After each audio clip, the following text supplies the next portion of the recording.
They laughed when the overweight woman in the simple gray sweater asked to test drive a $200,000 Mercedes. One salesman even sneered, "I'm sorry, but you're in the wrong place," before pointing her to the door while his coworkers snickered. Humiliated, she left without a word.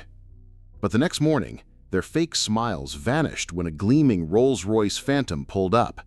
The back door opened, and out stepped the same woman, still wearing her gray sweater, but this time her billionaire CEO husband was right beside her.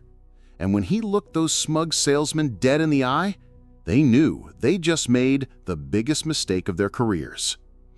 The morning sun cast long shadows across the marble floors of Prestige Motors, Miami's most exclusive luxury car dealership. Chrome gleamed under spotless lights, and the scent of leather and polished metal filled the air.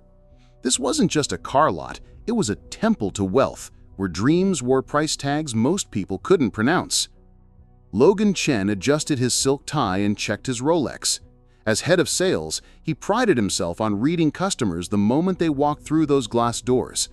Behind him, 3 junior salesmen, Anthony Patel, Trevor White, and Caleb Robinson, shared coffee and weekend stories, their voices echoing off the pristine showroom walls. "Remember, gentlemen," Logan announced to his team, his voice carrying the authority of someone who'd never missed a monthly quota. "We're not just selling cars here, we're selling lifestyles, and that means understanding our clientele." The words hung in the air like an unspoken code. Everyone knew what he meant. At exactly 10:47 a.m., the automatic doors whispered open. Vanessa Grant stepped inside, her salt and pepper hair pulled back in a simple ponytail, gray sweater hanging loose over her fuller figure. At 52, she carried herself with quiet dignity despite the nervous flutter in her stomach. Her worn sneakers squeaked softly against the marble as she approached the centerpiece of the showroom, a stunning silver Mercedes S-Class, its surface reflecting the gallery lighting like liquid mercury. She'd been dreaming of this moment for 3 years, ever since the diagnosis, ever since the treatments, ever since she'd beaten cancer and decided life was too short not to pursue the things that brought joy. The conversations behind her died to whispers. "Excuse me," she said softly to Trevor, the closest salesman. "I was wondering if I could learn more about this Mercedes." Trevor glanced over her shoulder toward Logan, who was already moving with predatory precision. "Good morning." Logan's voice was silk wrapped around steel. "Welcome to Prestige Motors. I'm Logan Chen, head of sales." His eyes performed a quick assessment, taking in her simple clothes, her nervous demeanor, and her clearly modest means. "Is there something I can help you find today?" "I'm interested in this S-Class," Vanessa replied, her voice stronger now. "I'd like to know about the features and possibly, arrange a test drive." The silence stretched like a held breath. Behind Logan, Anthony stifled what might have been a laugh. Trevor's eyes widened slightly. Even Caleb, usually the most professional of the group, couldn't hide his smirk. "Ma'am," Logan began, his tone shifting between condescension and barely contained impatience, "this particular vehicle starts at $215,000 before options." He gestured at the car as if it were a museum piece she'd accidentally touched. "Our clientele typically requires appointments for test drives, along with proof of financing capability." Vanessa felt heat rise in her cheeks, but she pressed on. "I understand it's expensive. That's why I'd like to experience it before making such a significant purchase." Now Anthony did laugh, a short, sharp sound that bounced off the showroom walls. "I'm sorry," Logan said, though his expression suggested anything but apology, "but I think you might be more comfortable at one of our, alternative locations. We have a certified pre-owned facility about 15 minutes away, much more accessible pricing." The other salesmen had gathered now, forming a semicircle of expensive suits in judgment. Their whispers carried just loud enough to sting. "Is she serious? Look at those shoes. Someone should call security before she touches anything else." Vanessa's hands trembled slightly as she fumbled with her purse strap. I have excellent credit. I can provide references." "Ma'am," Logan interrupted, his patience clearly exhausted. "Let me be direct. This vehicle costs more than most people's homes. Our typical customers arrive in vehicles worth more than most people spend on clothes in a year." The cruelty of it hit like a physical blow. Vanessa looked around at the faces surrounding her, some amused, some uncomfortable, all united in their judgment of someone they decided didn't belong. Trevor stepped closer, emboldened by his lead. Maybe try the Toyota dealership down the street. They're having a great sale on Corollas. The laughter that followed was sharp and immediate. Vanessa's vision blurred slightly. Whether from anger or humiliation, she couldn't tell. She'd survived chemotherapy. She'd rebuilt her strength after months of treatment. She'd fought for her life and won. But standing here, surrounded by their mockery, she felt smaller than she had in years. "I see," she said quietly, clutching her purse tighter. "I understand." She turned toward the exit, each step feeling heavier than the last. Behind her, she heard Logan's voice, not quite loud enough. "Some people just don't understand their place in the world." More laughter followed her out the door. The Collins estate sat hidden behind iron gates and ancient oak trees, its understated elegance masking the billions that funded its existence. Darius Freeman had built his empire from nothing, a kid from the Bronx who turned a small tech startup into the third largest automotive technology company in North America. At 58, his success was measured not just in dollars, but in the lives he changed and the industries he'd revolutionized. But right now, as his wife for 24 years sat across from him in their study, none of that mattered. Vanessa had barely spoken since returning home. She'd gone straight to her bedroom, changed into comfortable clothes, and then sat quietly in her favorite chair by the window. Darius knew that look. He'd seen it during the worst days of her treatment, when the world seemed determined to remind her of everything she was fighting to keep.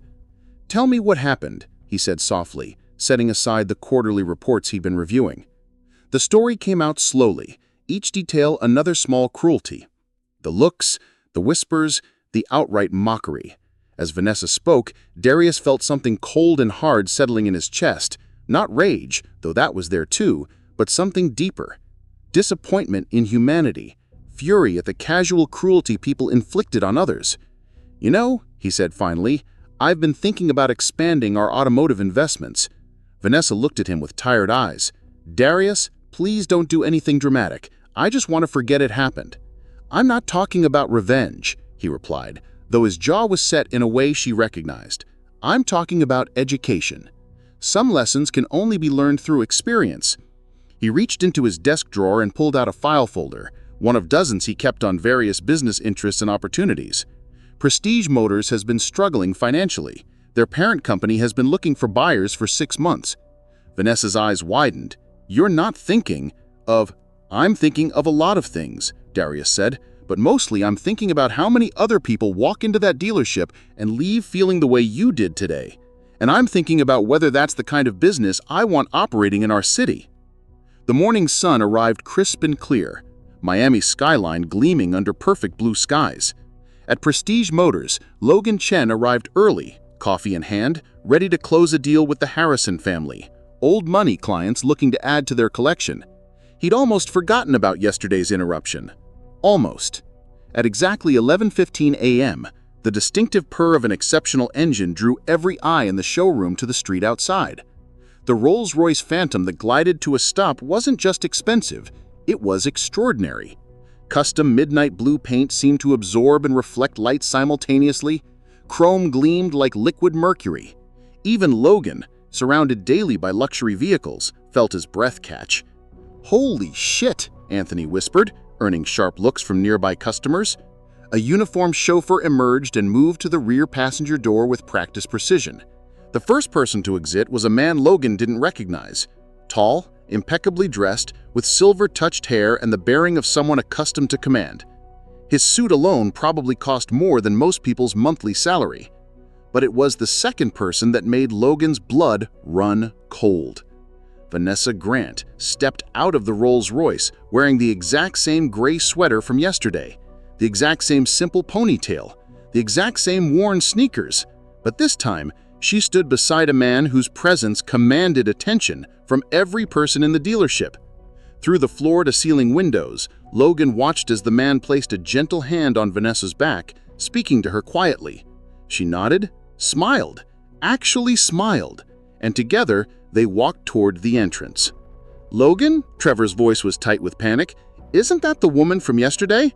Logan's mouth had gone completely dry. "Get back to work," he managed. "All of you, act normal." But nothing about this was normal. The automatic doors whispered open, and Darius Freeman entered Prestige Motors with his wife beside him. His presence filled the space differently than the flashy wealth they usually catered to. This was deeper, quieter, more dangerous. "Good morning," Darius said, his voice carrying easily across the suddenly silent showroom. "I believe my wife was here yesterday looking at vehicles?" Logan forced his professional smile into place, though it felt like his face might crack. "Good morning, sir. Welcome to Prestige Motors. I'm Logan Chen, head of sales. How can we assist you today?" Darius's gaze was steady, unblinking. "You assisted my wife yesterday. She was interested in the Mercedes S-Class." The silence stretched like a wire about to snap. Other customers had stopped their conversations. Even the background music seemed to fade. I'm not sure I recall," Logan began. "Really?" Darius's tone remained perfectly pleasant. "Perhaps I can refresh your memory. She asked about a test drive. You suggested she might be more comfortable at a, what was the phrase, alternative location?" Logan felt sweat gathering at his hairline. Behind him, his team stood frozen like deer in headlights. "Sir, if there was any misunderstanding—" "Oh, there was no misunderstanding," Darius interrupted smoothly. "Your message was quite clear. Some people, as you put it, don't understand their place in the world." The words hung in the air like an accusation. Logan realized that several customers were now openly staring, some with phones out, clearly sensing drama. "Mr. Darius prompted. "Freeman. Darius Freeman." Logan's world tilted. Every salesperson in Miami knew that name. Freeman Tech Industries, Freeman Automotive Solutions. The man owned more luxury car technology patents than anyone outside Germany. "And this," Darius continued, his arm moving protectively around Vanessa's shoulders, "is my wife, Vanessa. She's a retired pediatric nurse who survived stage 3 breast cancer 2 years ago. She's raised over $2 million for cancer research in her spare time. She volunteers at children's hospitals every Tuesday and Thursday." Vanessa looked up at her husband with a mixture of love and gentle warning. She hadn't wanted this to become about her story. "And she also," Darius added, his voice hardening slightly, "has impeccable taste in luxury vehicles and the means to purchase whatever makes her happy." Logan felt his career flashing before his eyes. "Mr. Freeman, I sincerely apologize for any—" "You apologize to her," Darius said quietly. The words weren't loud, but they carried the weight of absolute authority. Every eye in the dealership turned to Logan. The silence was deafening. "Mrs. Freeman," Logan began, his voice shaking slightly. There's no excuse for how you were treated yesterday. I'm deeply sorry." Vanessa studied his face for a long moment. "Thank you," she said finally, "but I'm not sure you understand what you're apologizing for." Logan looked confused. "You're not sorry for mistreating me," Vanessa continued, her voice stronger now. "You're sorry for mistreating someone important. There's a difference." The observation hit like a physical blow. Around the showroom, other customers and staff shifted uncomfortably. "Yesterday, I was just an overweight woman in old clothes who didn't belong here. Today, I'm the wife of someone you recognize, but I'm the same person. The only thing that changed was your perception of my worth." Darius watched his wife with obvious pride. This was why he had fallen in love with her, not just her strength, but her wisdom. "Which brings us to the question," Darius said, turning his attention back to Logan, "of what we do now."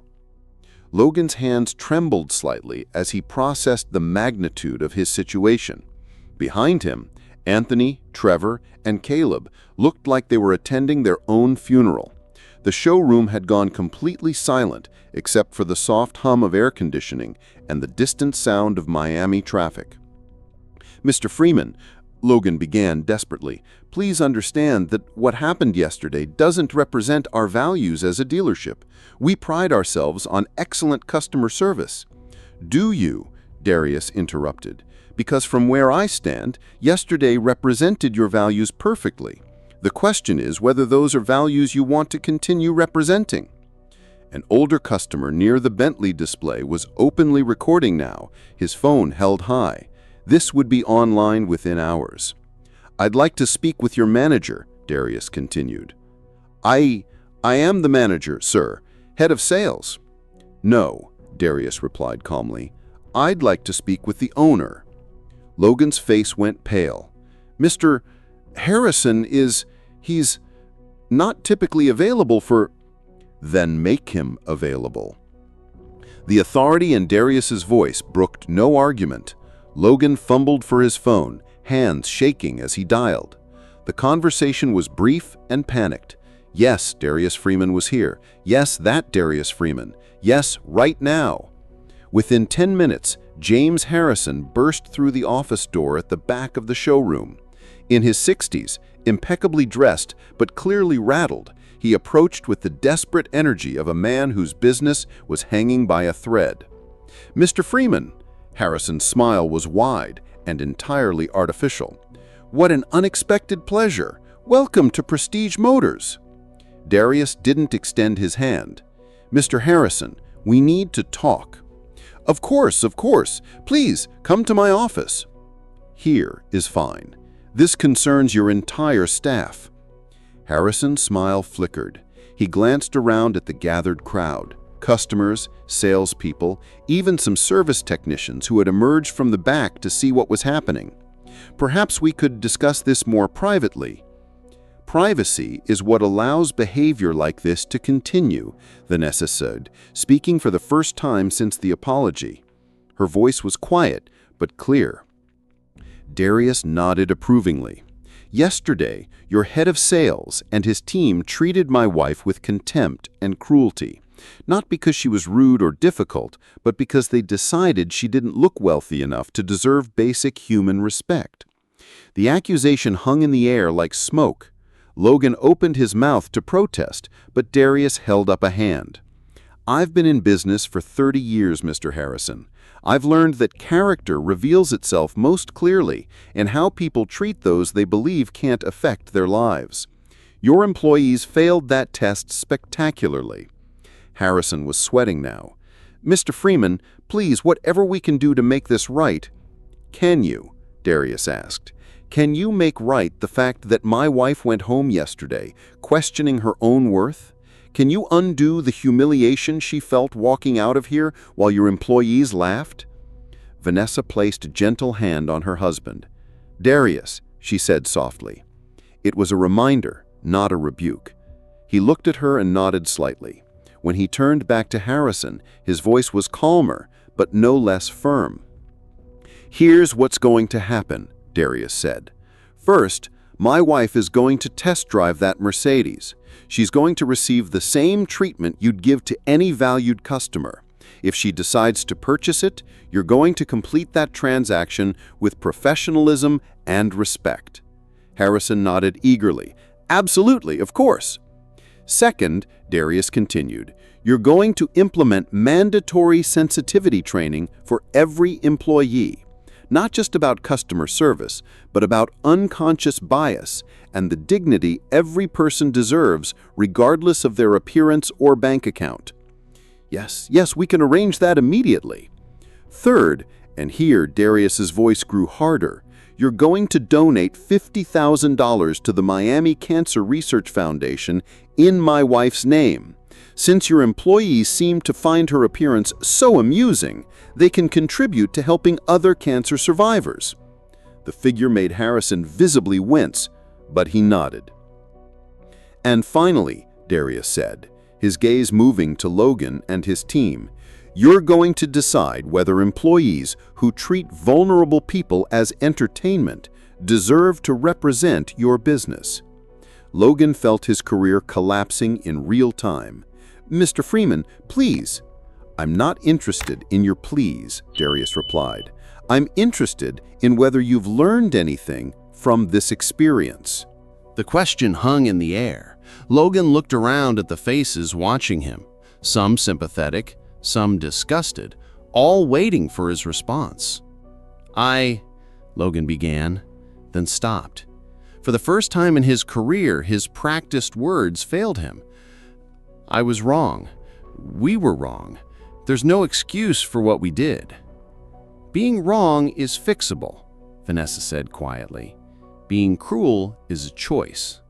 The words hit harder than any punishment Darius could have imposed. What happened next surprised everyone, including Harrison. I'd still like that test drive, Vanessa said simply. The request created a moment of awkward silence. After everything that had transpired, the idea of returning to normal business seemed almost surreal. Of course, Harrison stammered. Logan, please.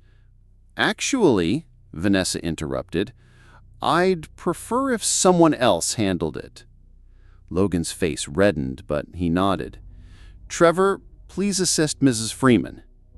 Trevor looked like he'd rather be anywhere else in the world, but he stepped forward. Mrs. Freeman, I owe you an apology as well. What I said yesterday was unacceptable. Vanessa studied his face. Unlike Logan's corporate contrition, Trevor's remorse seemed genuine. Thank you.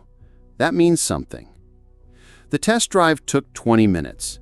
Vanessa handled the Mercedes with surprising skill, navigating Miami traffic with confidence while Darius rode beside her and Trevor sat nervously in the back. The car performed beautifully. Smooth acceleration, whisper-quiet interior, technology that responded intuitively to her commands. When they returned to the dealership, a small crowd had gathered outside. Word was spreading on social media. Rich woman humiliated at dealership gets revenge was already trending locally.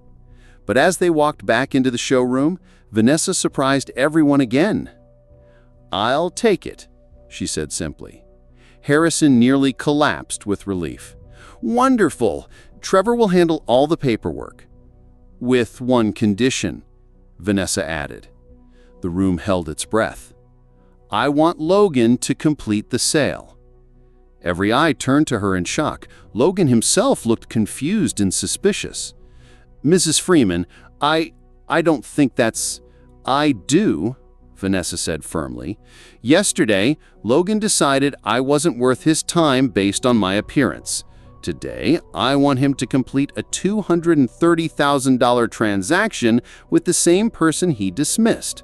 Maybe it will help him remember that you can't judge a person's worth by how they look. Darius smiled slightly. This was exactly why he'd married this woman. Logan approached slowly, clearly uncomfortable. Mrs. Freeman, I thank you. This is more consideration than I deserve. Maybe, but it's the consideration every person deserves. Remember that with your next customer. The paperwork took an hour. During that time, word continued to spread. Local news crews had arrived outside, social media posts were multiplying. The story was becoming larger than any of them had anticipated. As Logan processed the transaction, his hands steady now despite the cameras outside, he found himself looking at Vanessa differently. Not as a customer or a victim, but as a person who had chosen grace over retribution. Mrs. Freeman, can I ask you something? She nodded. Why? Why give me this chance after everything? Vanessa considered the question. Because yesterday, you showed me who you were when you thought it didn't matter. Today, I'm showing you who I am when it does.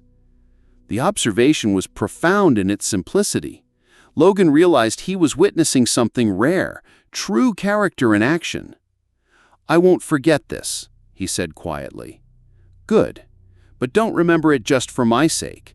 Remember it for the next person who walks in here looking for something they've dreamed of, regardless of how they're dressed. The story of the Rolls Royce reckoning had indeed gone viral, reaching millions of views across various platforms.